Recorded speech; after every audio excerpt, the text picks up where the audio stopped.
Hello friends, welcome to another Magic Monday. Today we are looking at a deck called Watch Me Grow with Crick, son of Yawgmoth. Yawgmoth, not mouth. This is 7 mana or 4 mana and 3 ouchies for a 2/2 Phyrexian horror minion with lifelink. For each black in a cost, you may pay 2 ouchies rather than pay that mana. Whenever you cast a black spell, put a 1/1 counter on Crick.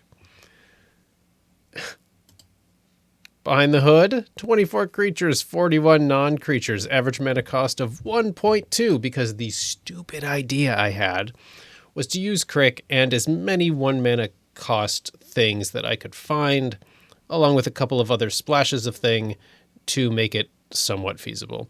It's not really a deck designed for winning because there are much better decks out there with Crick that will actually win you games on a regular basis. However, in terms of a really stupid idea that I wanted to test and execute, this is it.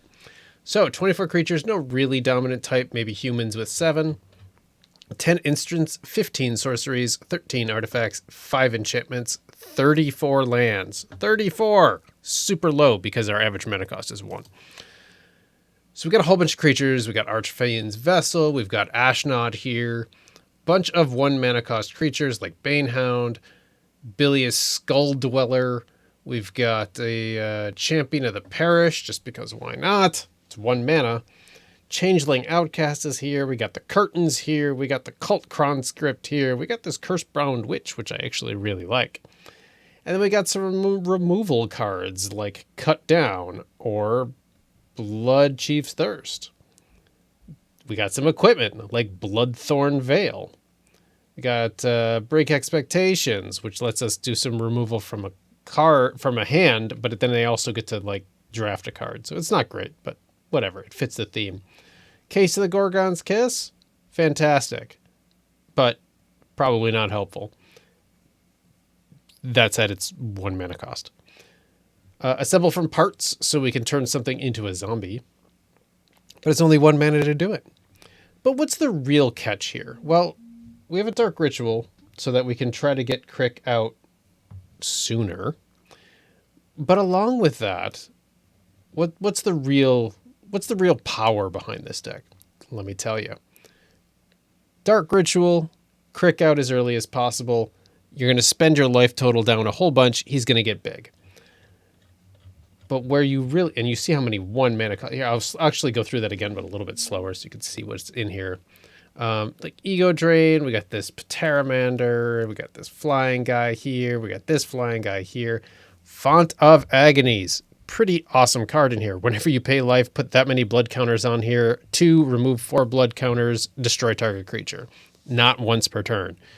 So you could really clear the board with this card. Super critical to have this card in this deck. A lot of this other stuff, whatever, put in something else. Font of Agonies, you have to have this. We got some other guys here. Death Touch. This guy can make us a treasure token so we can get Crick out earlier. Got a Ghost Lantern just because why not? It's 1 mana. Golem's Bite lets us do some removal. Removal from a hand here. This is good. For 3 mana, search your library for a card, shuffle, and put it on top. Or, I mean, we could actually just hurt our opponent by making them lose 3 life if by some chance this can actually win you the game, or you could use it on yourself. Knight of the Ebon Legion. So it's if a player lost 4 or more life. So that includes you. So he can get big even when you are hurting yourself, which is interesting. Lethal Takedown, just to remove stuff. March Toward Perfection lets us draft a card and have the 1/1 counter Death Touch thing. And some of these cards in here to draft, Flesh Gorger, Gargantua, Obliterator, which is fantastic because you can play this for 8 life with Crick out, and he comes in as a 6/6 with Death Touch for the low cost of 8 life. Isn't that lovely? What else we got? Let's get down here a little bit. Just got some removal here and a little bit of life gain. Got this Imp. We got this Enfeeblement. We have Reanimate, which is fun if you want to lose more life. I put this Surgical Extraction in here specifically for those decks that are like rat decks where they just have a whole bunch of the same rat, Or there's that black one that's like a... you could have however many clerics, and then you sacrifice them to get a demon or something like that. So this is just to say screw those decks, because those decks are annoying. Thieves Guild Enforcer here. Sorry for the little click.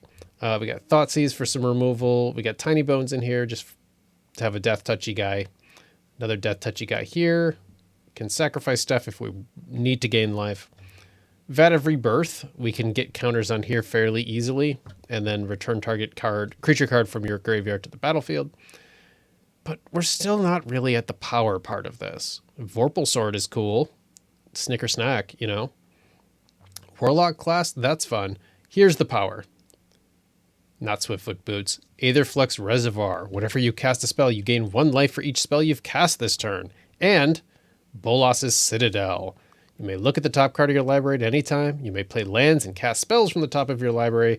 If you cast a spell this way, pay life equal to its mana cost, rather than paying its mana cost. You get those 2 cards out with your commander. You tear through this deck. You're gaining crazy amounts of life. You dump 30 cards on the board in 1 turn, and you win. So that's the key. You want to get one of these 2 guys. So it's a 3-card combo deck, basically, which is not great for a 100-card deck. But when it works, it's so much fun. So Aetherflux Reservoir, Bolas's Citadel.